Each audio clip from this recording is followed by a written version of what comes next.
La révélation choquante de la non-éligibilité de 62 joueurs en raison de suspicions de double identité jette une ombre sombre sur la préparation des équipes pour la dernière phase du championnat élidoine au Cameroun.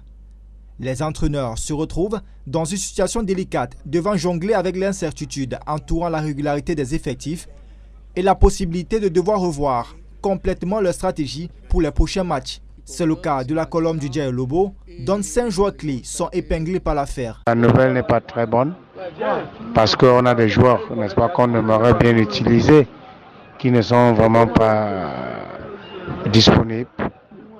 Mais ce sera vraiment une action qu'il va falloir, n'est-ce pas, pallier par rapport à la situation actuelle.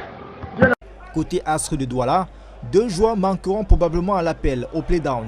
La situation est depuis lors un casse-tête chinois pour le coach Clément Zeko, en charge de la préparation physique. La conséquence est grave parce que quand vous avez Paris Saint-Germain avec Mbappé, ce n'est pas le même Paris Saint-Germain sans Mbappé. Autant chez moi, il y a des joueurs, les deux, qui sont incriminés et qui sont des titulaires.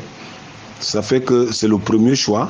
Il faudra maintenant adapter le second choix ou bien parfois réadapter des pièces à des positions. Face à cette difficulté, certains entraîneurs de football du championnat élidoine appellent à une reprise au total du championnat. Parce qu'on a voulu satisfaire un individu, on s'est mis un peu une balle dans les pieds. Et aujourd'hui, mon sentiment par rapport à tout cela et ce qu'on ferait de mieux, c'est d'annuler ce championnat et de le récompenser. Dans ce climat d'incertitude et de tension, la Fédération camerounaise de football devra rétablir l'ordre et garantir que la dernière phase du championnat se déroule dans des conditions adéquates.